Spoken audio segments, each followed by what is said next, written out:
the HipHopGamer Show. What it is, HipHopGamer Show. Yo, what's up? It's the one and only HipHopGamer, aka Mr. Shots Fired. Hot 97, GameStop, it's going down, man. Listen, Project Cars versus Driveclub. Pay attention, alright? I'm doing everything right now. I'm putting it all out there. No holds barred. You know how I get down. Please listen, okay? We're gonna get right into it. Alright? Now, Driveclub is a PlayStation 4 exclusive title. Right? Project Cars. It's on PS4, it's on Xbox One, and it's also on PC. This was a crowd-funded title. Okay? Now, the fact that it's on PC and they had a big budget to really maximize, you know, what they can do on these consoles and PC, it's really always come down to the talent. Evolution Studios versus Slightly Mad Studios. At the end of the day, no matter what platform, no matter how much power you got, it always come down to the talent. Okay? Now let's break down this talent. Let's break down the games and let's get right to it. Driveclub versus Project Cars. Let's begin. We are going to start with the graphics, okay? Because obviously that's the first thing you see, graphics. There's no comparison, period. There's no comparison at all. Driveclub destroys Project Cars graphically. Now, I know before Project Cars came out and people was looking at the screenshots and the images and the PC screenshots and everything, everybody, including me, I was like, yo, this look crazy. And you know what? The game does look really, really good. The game looks amazing. It really does. But what's the title of this video? Driveclub versus Project Cars. So now when you do the comparisons, it just goes to show the talent that Evolution Studios had making this game and the engine that they've used, the way they utilize the PlayStation 4 to take the graphics to another level when it comes to racing games. Now let's break it down. Car models. The Driveclub car models look like real metal. It don't look like a game. It look like real metal. The car looks heavy. The detail, everything is there. It looks like you can lick the polish off of the car. That's how real it looks. When you go inside and you see the interior. If you remember when they was on the, I think it was the E3 stage or the unveiling stage, when they was first talking about Driveclub, how they got each leather strip and strand in the interior, from the seat, everything, all of that is there. It looks insane. It looks so real. So real. Then let's talk about the environment. You know what I'm saying? Let's talk about the weather, the rain, all of that. Oh my, Driveclub just destroys Project Cars. Now when it comes to the weather, you'll notice that Project Cars is a bit more simulated. So when you see the rain touch the screen, it's the same motion. Like a music loop. You know what I'm saying? If you're listening to music and it's just like one little drum set that's constantly looped or whatever and being simulated, that's how Project Cars is when it comes to the rain and the weather, the way they did theirs. Driveclub, like they told you, every race in Driveclub, when it comes to the weather, the clouds, how everything works, it all works in real time. So you're never gonna see it like that again in terms of the way it behaves. When you in Driveclub and you drive like this, the rain swifts. So it's like it moves like that. When you wipe, you see the little dashes of the white from the water being wiped off. Dog, all of that detail is there. That doesn't exist in Project Cars like that. Nope, it does not. You know what I'm saying? So from a graphical standpoint, Driveclub truly destroys Project Cars on PS4, Xbox One, or PC. I don't care, super, ultra settings. It does not matter. Driveclub is just a better looking game by far, hands down. Lighting. You want to talk lighting? Like if you're driving in a certain area and the cloud covers the light, you see each shadow, the whole screen start to dim. Like it covers the entire world of where you're driving at. And if you come around a certain corner and the cloud isn't hitting that, the whole screen can light up. When you change the camera views, it shows you different lightings just from the different camera views that you see because your view is different. So it really adjusts to where your eye would be in real life. That's how amazing Driveclub is when it comes to the graphics. The way the water hit the car, the way the snow is. I mean, it's that much better than Project Cars.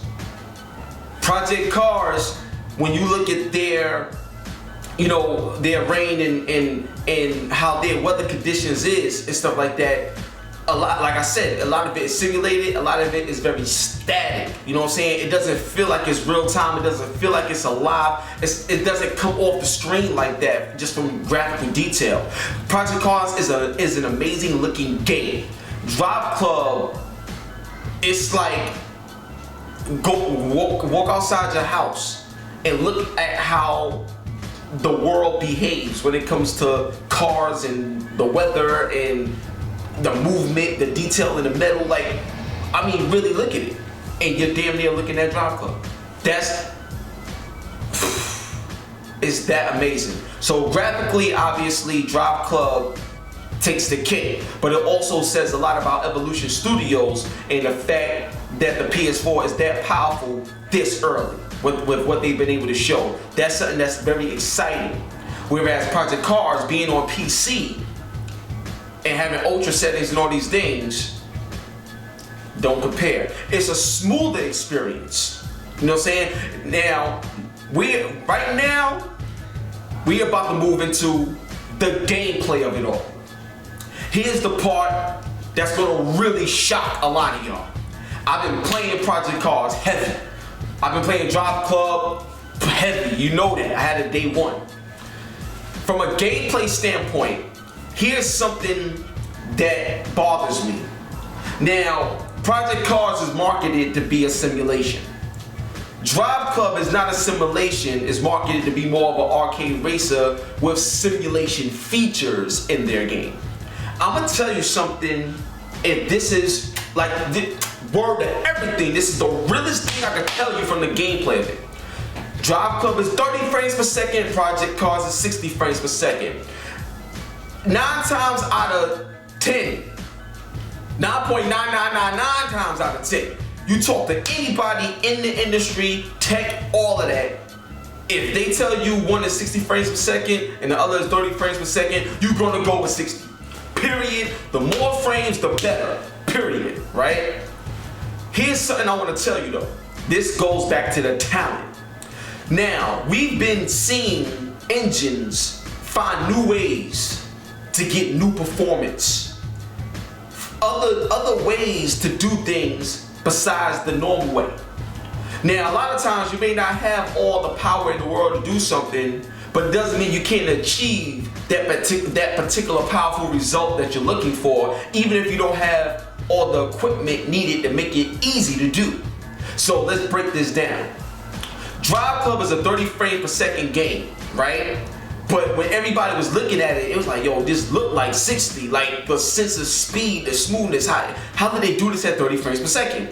So when Project Cars was announced and it was 60 frames per second, everybody's like, yo, it's gonna be crazy, it's gonna be smooth, it's gonna be this and that. Nope.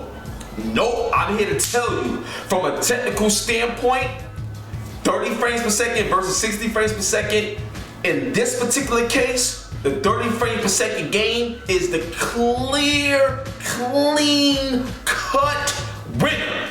Easily. Driveclub plays smoother, looks smoother, with a better sense of speed. Period. There's no anything else after that. I'm gonna tell you why. One of the things in Project Cars that's interesting is the way they did their motion blur. See, Drive Club, I mean not Drive Club, Project Cars, when they're doing motion blur, you actually see double, which is incorrect. Like, let's say you see a person on the side of the road or whatever. You're not supposed to see like two people. You're only supposed to see that one person. But when you blur it and move and there's a lot of turns in the game, you see double. Not a smooth motion blur, you actually see double. I'll give you an example. Try to look at a 3D screen without 3D glasses. And you see how it's like double and stuff like that? That's the way Project Cars look when you make turns. I don't know why it's there. I went to the graphic settings with the visual effects to see if there was something I had turned on that should have been turned off. I don't know what it was, but it's there. It exists by default when you get the game and all that. It's there. It is horrible. You know what I'm saying? From a gameplay standpoint, it's very bothersome. Now, with Driveclub, when you're driving, the sense of speed is better. It feels faster. The weight of the car, that plays a big difference in terms of feel. Because in Project Cars, a lot of times when you're driving, the cars feel like paper. It's like, it feels like it's so easy to just swift and just fly out the way and drift and stuff like that. You don't really feel realization, so to speak, when you're driving. And trust me, Project Cars, in terms of variety, has way more variety than Driveclub. So that's actually something that Project Cars do that's better than Driveclub in terms of the variety and the variations that you can play as, whether it's arcade or simulation or whatever. The variations you can choose and tune up, that is great. That customization is great.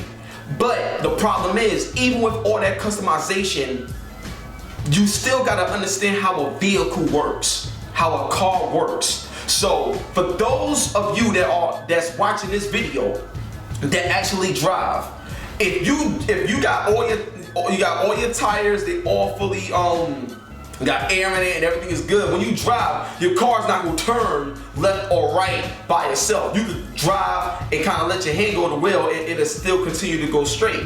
You know what I'm saying? And then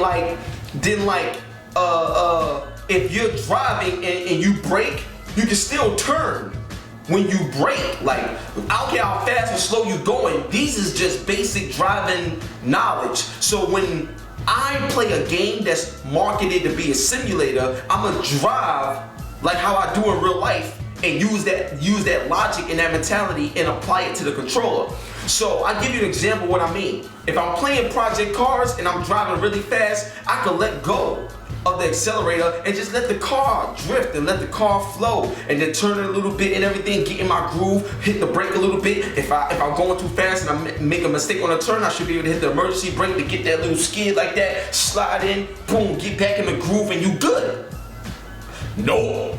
Project Cars, a lot of times, you spinning out and all this other stuff. How many times have you played video games and you wonder, why I keep spinning out? Why I keep doing this? I mean, so easily. Like, you can just gently move it and just spin out, like off the littlest thing. You ever wonder why that is? Now, I know a lot of people that's watching this video say, oh, you got the settings wrong and this and that. Bullshit. I know my settings. I've been playing games for so long. I know how to do this, all right? Now, listen.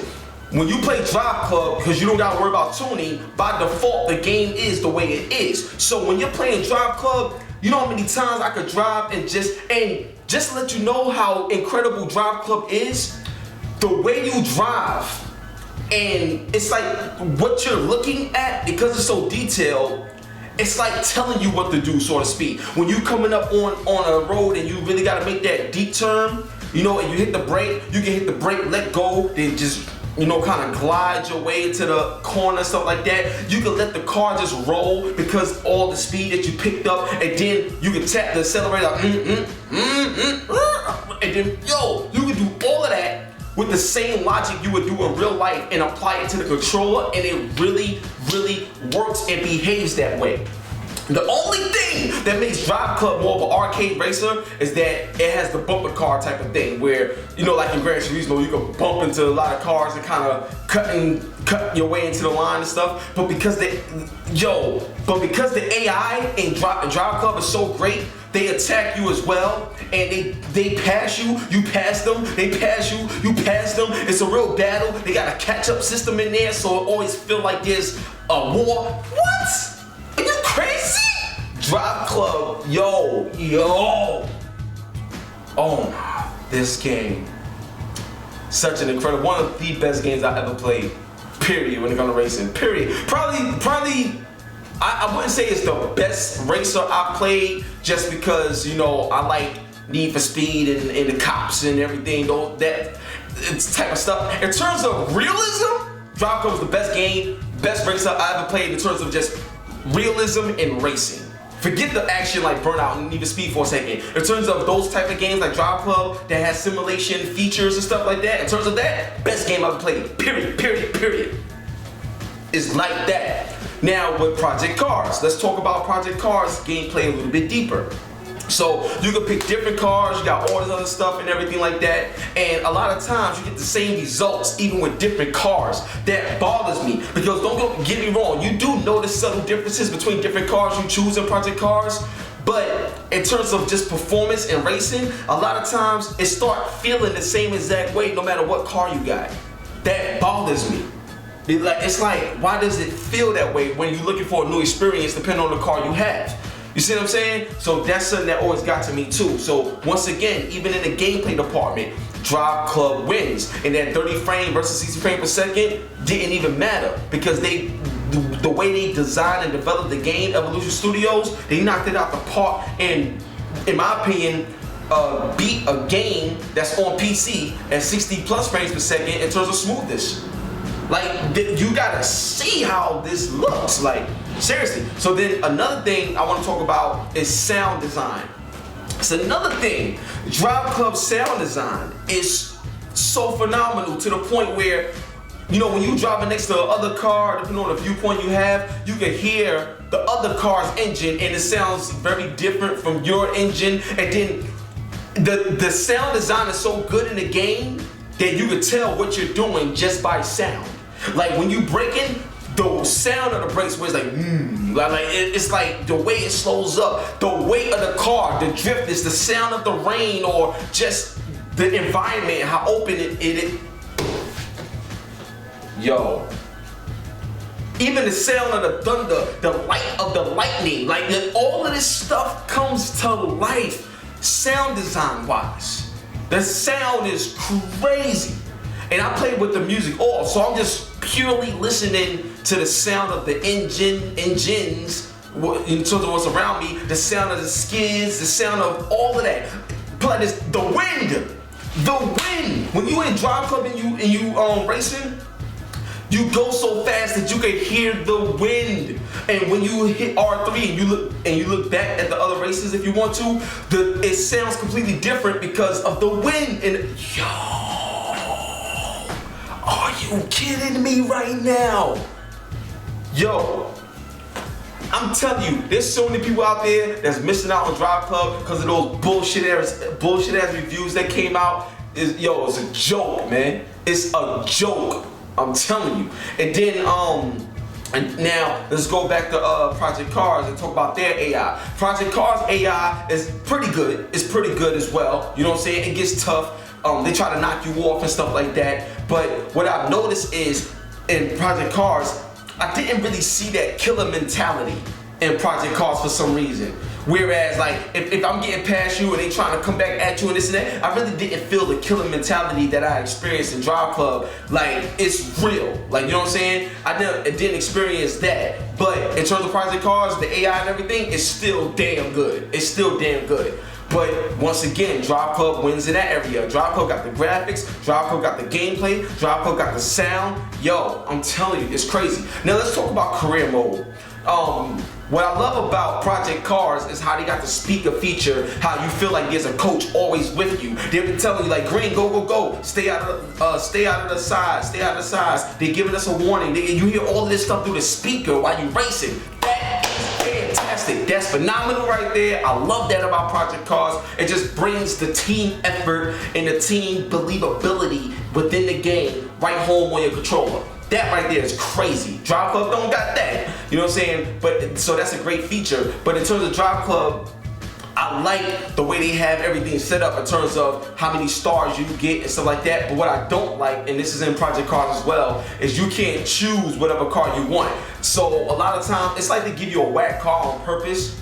and it's like it's just hard for you to win a lot of times, and it gets to the point where it's like whatever, I don't even care about the stars no more. Like, you know what I'm saying? In my opinion, you know. But you got those die-hard people that, you know, just want to grind and get through it, so, you know, good for them. But other than that, it's crazy. Then you got the multiplayer. Finally, Driveclub multiplayer works. So in terms of multiplayer and stuff like that, in my opinion, I mean, I like both, but when you have Driveclub, when you create your own club, you know what I'm saying? You can get points from your club and see how things is going. Whether you racing or not, your club is still performing for you. So when you log on, you get points from your club's activity, and the people in your club's activity, that's crazy right there. Then when you're in the middle of a race, in the middle of a regular race, something to pop up where there's an automatic challenge, and within your actual race, you're competing against somebody else. That, all the features, all that stuff with the social network, now that it works on Driveclub, that destroys Project Cars and what they have to offer in terms of multiplayer and online. You know what I'm saying? So I had to make this video because a lot of people was asking me, what do I think of Driveclub versus Project Cars? I've seen an article where someone said Project Cars, they gave it an 8 out of 10, and they said it's so real that it's brutally frustrating. Don't believe that hype. Period. It's so real that it's frustrating? No. I feel that Project Cars, at the end of the day, they tried to make a simulation game. They tried to make it really realistic and authentic. And there's some things in there that is, like your tire will blow out. That's crazy. There's a lot of stuff that's in there. But then there's also a whole bunch of stuff that's not in there that takes away that simulation title. Because there's no way in the world I should be able to drive 100 miles into a wall and my car is still intact. Like, you know what I'm saying? It goes back to what I was saying about that game, Grid. Grid is one of the best simulation games ever, because the way the cars handle, on top of the way the damage looks, how the damage look, how it's received, how it damages your car and your vehicle, like all that stuff, Grid got it down to a science. I'm gonna tell you right now, real talk, if Grid had the same graphics as Driveclub, with what it already has going on its own, but with Driveclub's graphics, then Grid would be the best racer simulator ever created, ever. That's the only thing that Grid is really missing, the graphics, to bring that realism home, to make it believable when you play. Bottom line. But between Project Cars and Driveclub all the way in every category. Driveclub in every category of how we review games in terms of graphics, gameplay, sound, AI, fun factor, all of these things, features, all of that. Driveclub beats Project Cars in every single round. Period. Some rounds by far. Now, y'all can say what y'all want, that's cool, leave your comments, let me know what you think. But, and on top of that, I'm gonna show you the settings that I play my games on. Because what I'm looking at is not what the majority of other people is looking at. Just like with PC, you got certain people, they got PCs that's running at low settings, medium settings. You got those people that got the high settings and the ultra settings. So what does that mean? There's some PC people out there that see things a certain way, and there's other PC people out there that see things another way. One way is better, one way is not. So the same thing with consoles and the TVs that you have. Some people are seeing Driveclub and other games a certain way. I'm looking at it on the highest level you can look at it on a console with the type of TV I got. So right now, I'm gonna actually show you the settings that I actually have on my TV, the type of TV that I have, and all of that, so you guys can really understand how I get down with my game system. And if you have a similar TV to mine, and you set your TV up like this, you have a whole nother thought process on how games look and perform on your PS4 and the other consoles that you may have at the crib. Alright? So look, it's Project Cars versus Driveclub. Both good games, but Driveclub in comparison is just a great game all around, way above Project Cars in my opinion. I will say this, Slightly Mad Studios did a hell of a job for their first tryout with Project Cars. Evolution Studios, I mean, you guys took PlayStation 4 to a whole new level, especially after the first time we showed Driveclub in comparison to how the game ended up being. Talk about an upgrade. It's insane. So I just want to leave y'all with that. Leave your comments, let me know what you think. It's the one and only HipHopGamer, Hot 97, GameStop, one love, God bless. Thank y'all for the support, and I'm out. Stay tuned for the TV settings. Yo, what's up? Alright. So obviously I got the Witcher 3 Wild Hunt, as my background, my my theme and stuff like that. But let's get right to it. So before I even do the settings on my TV to show you what my settings are, I want to show you something very important about the PlayStation 4 and how you should actually have it set up. So on your PlayStation 4, you need to go to settings, right? When you go to settings, you need to go down to sound and screen, okay? Sound and screen. When you go to sound and screen, you're going to go to video output settings. You're going to go to resolution. Make sure you got the 1080p TV or whatever. My TV is a 65 inch, so make sure you set the size right. RGB range, I used to have this on. I used to have this set to full, but I went back to automatic. It's recommended that way, and I found out why. So leave your RGB range to automatic. Deep color output, leave it off. Alright, deep color output, leave it off, okay? Now, another thing I want you to notice is when you back out of that and you go down, you have an option called accessibility. When you go to accessibility, this is what you're going to want to do. High contrast. Make sure high contrast is on. Turn on high contrast. Make sure you do those two things, right? Now that those two things is done, I'm going to show you what my settings are on my TV. So, picture mode is movie mode, okay? So it's movie mode, backlight 20, contrast 100, brightness 37, sharpness 0, color 37, the tint is G50, R50, and then now what we're gonna do is you're gonna go to screen adjustment. Screen adjustment 16:9. Leave it like that.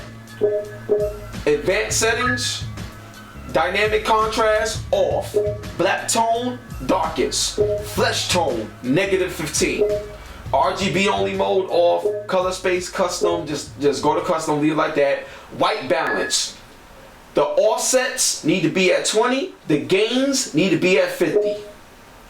1080p white balance, turn it on and make sure each interval is +10.